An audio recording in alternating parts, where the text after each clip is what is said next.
The average Swiss citizen earns over $80,000 a year. That makes Switzerland one of the 5 richest countries on the planet. But here is what makes absolutely no sense. Switzerland has no oil, no gold mines, no coastline, and no access to the sea. It is surrounded by mountains that make building anything a nightmare. Labor costs are among the highest in the world.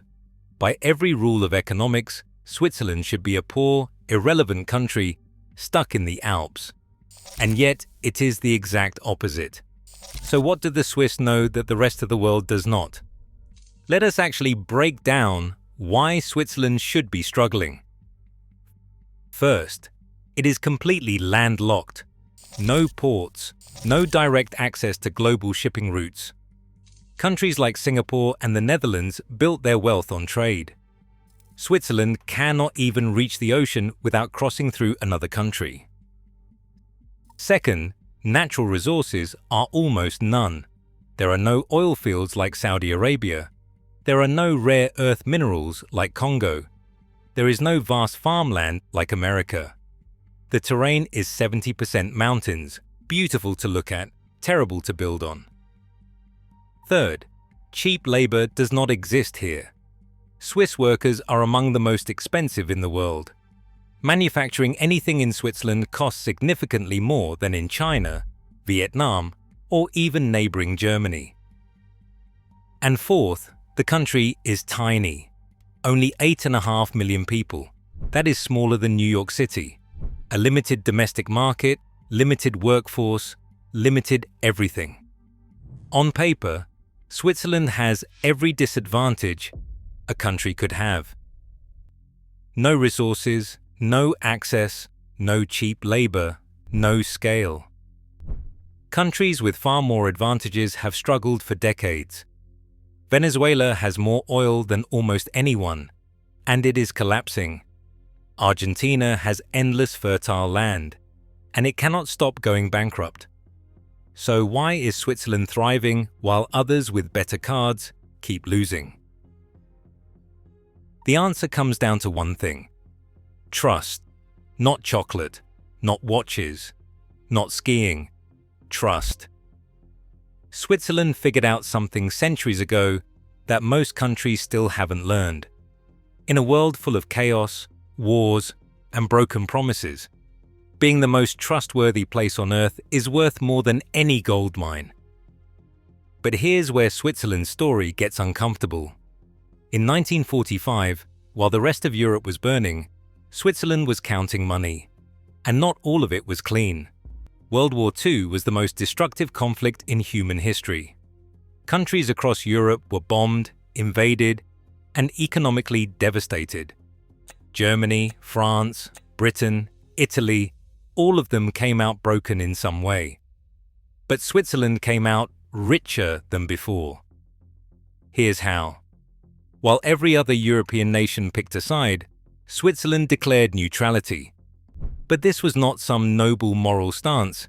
It was a calculated business decision. The Swiss essentially told the world, "We will not fight in your wars, but we will happily do business with everyone who is." And they meant everyone. This is the uncomfortable truth. Nazi Germany did not just store money in Swiss banks. They sold looted gold there. Gold taken from conquered nations, from museums, from Jewish families. The Swiss banks knew where it came from. They did not ask questions.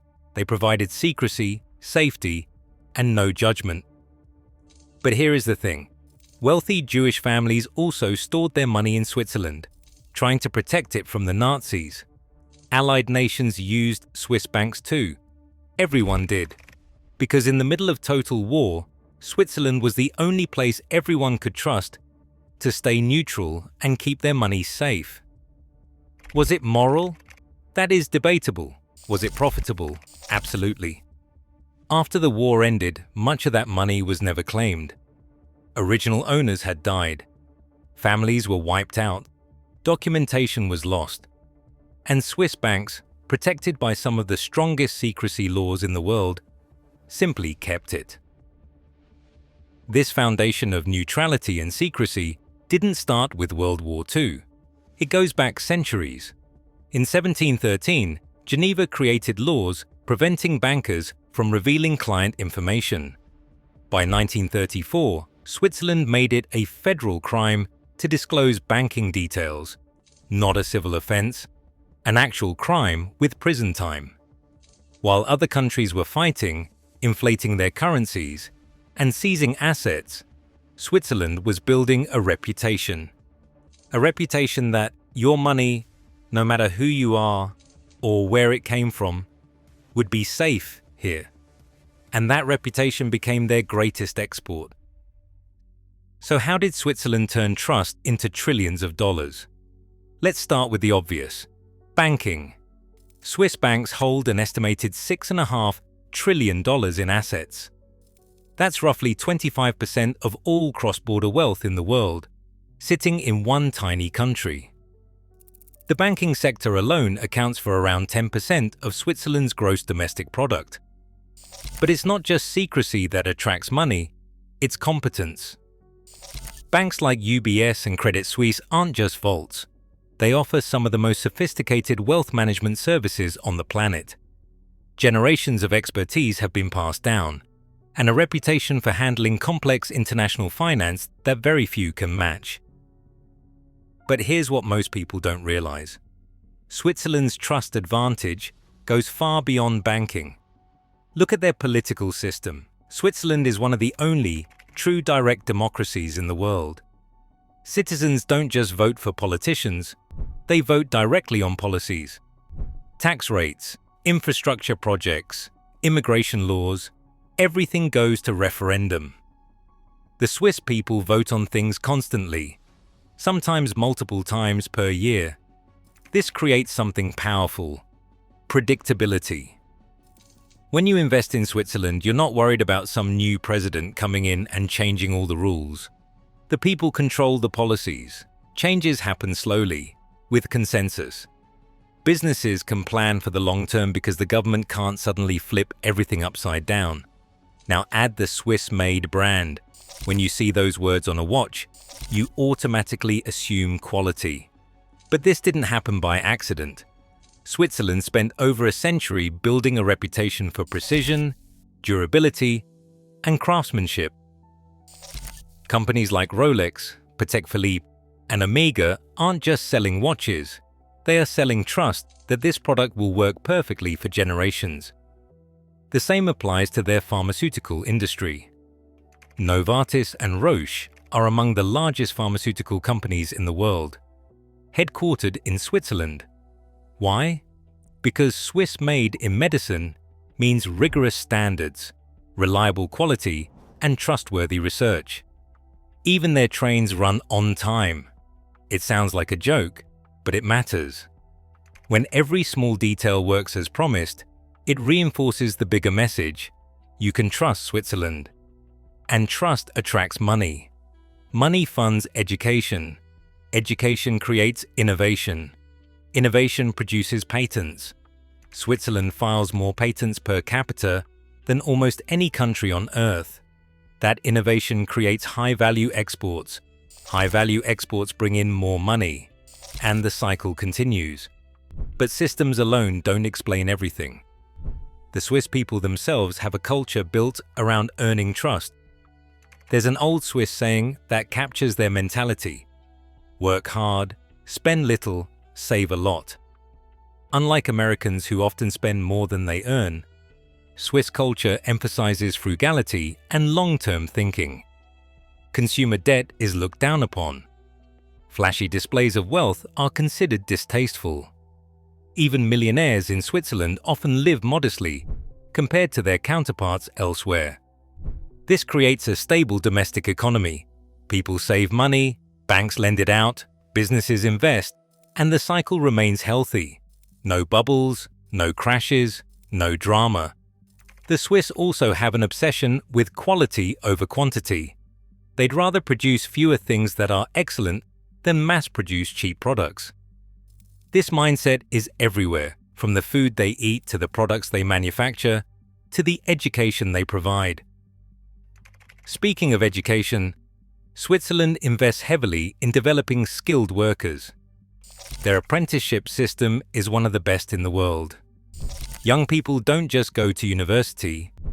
Many go through rigorous vocational training that turns them into highly skilled craftsmen, technicians, and specialists. This creates a workforce that can justify those high wages because they genuinely produce more value. The result, unemployment stays low, productivity stays high, and Swiss quality remains more than just a marketing phrase. It's a cultural identity. Now let's be honest about the uncomfortable truth.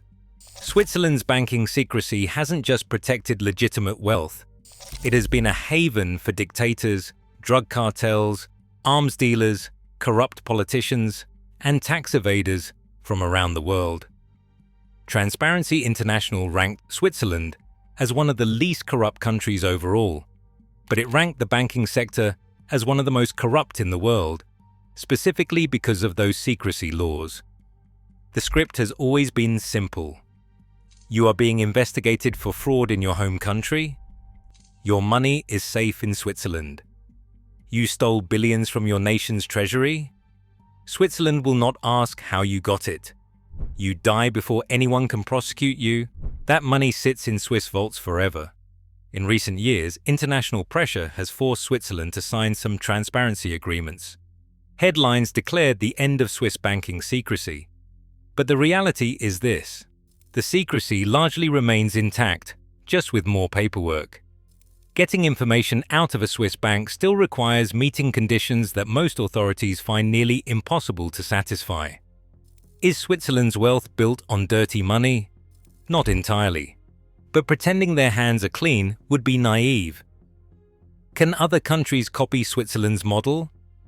Probably not. You cannot easily replicate centuries of neutrality. You cannot manufacture a mountain fortress that is nearly impossible to invade. You cannot instantly build a reputation that took generations to earn. But the core lesson still applies. Trust is the ultimate currency. Countries and businesses that prioritize reliability, consistency, and keeping their promises will always attract money from places that do not. So, why is Switzerland extremely rich when it should be extremely poor? Because they turned their only real resource, trust, into the most valuable export on Earth. The question is, why haven't more countries figured that out?